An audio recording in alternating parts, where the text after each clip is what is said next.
Olá, sejam bem-vindos a mais um Palavra Jurídica comigo, Dr. Luiz Cláudio, advogado especialista em Direito Educacional.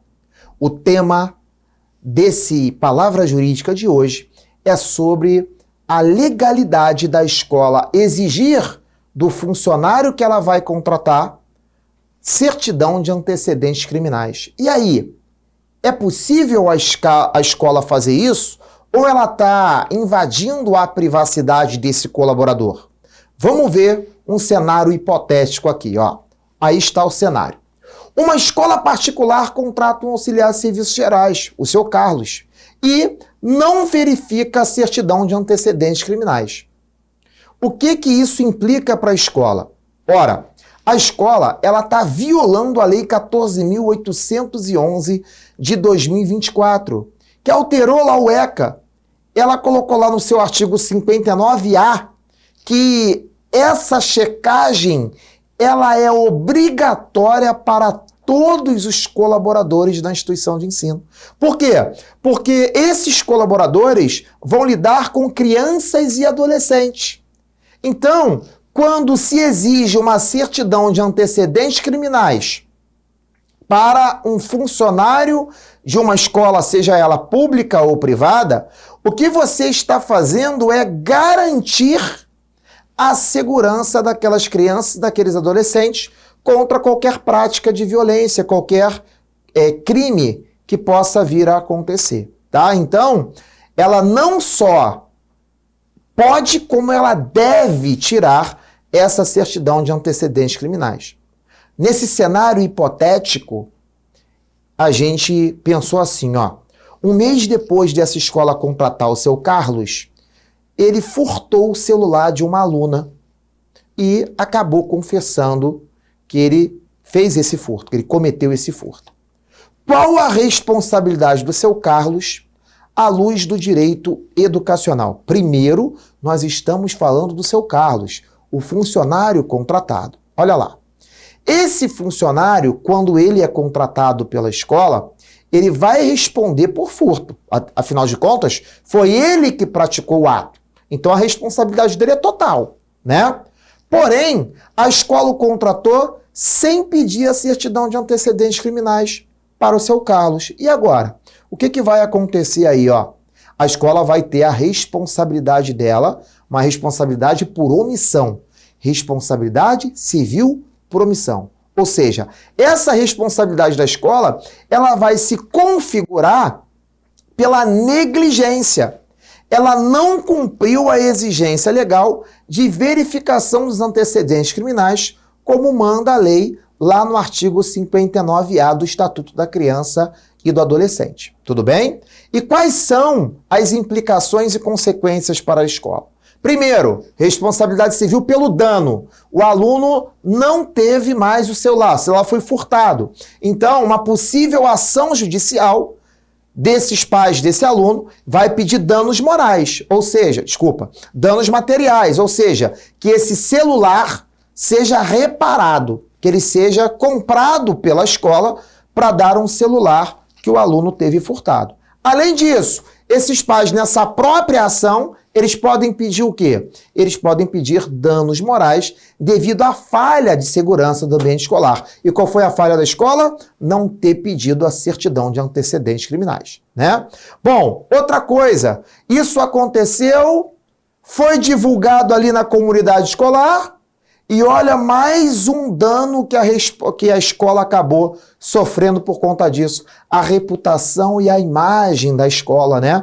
Quando ela tem dentro da sua instituição algo de um furto, de um roubo, aquela escola fica mal falada. Se ela fica mal falada, arranha a imagem daquela instituição. Então, olha lá, ó, dano grave à credibilidade da instituição por parte dos pais, alunos e comunidade, afetando a matrícula e a confiança na instituição de ensino, né?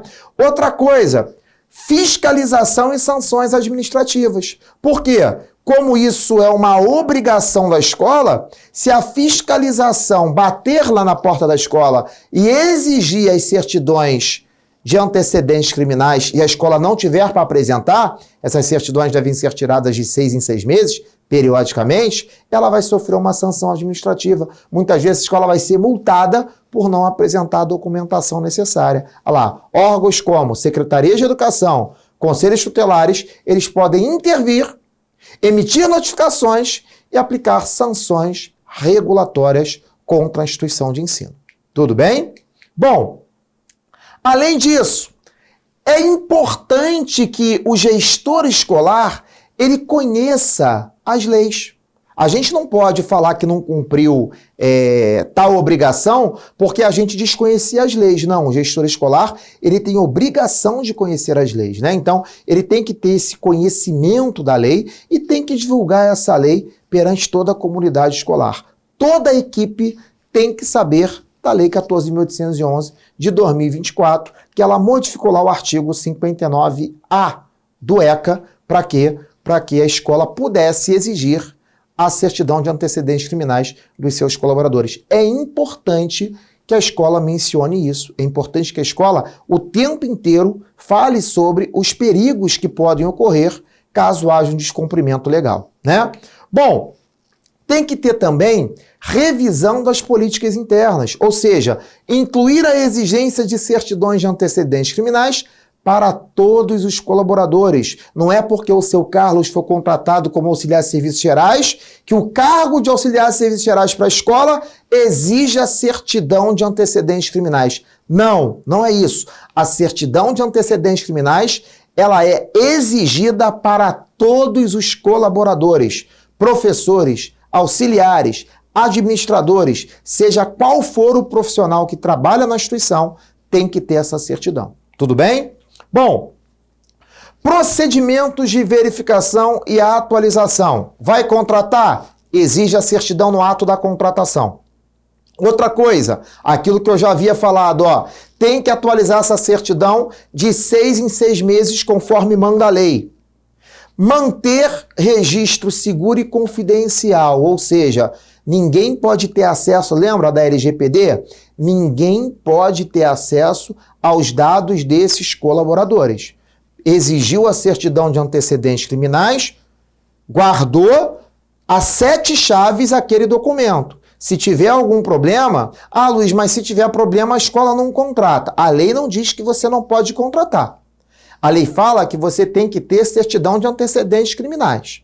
Agora, se houve um pequeno delito, a escola pode contratar? Aí é uma questão do que o gestor vai avaliar.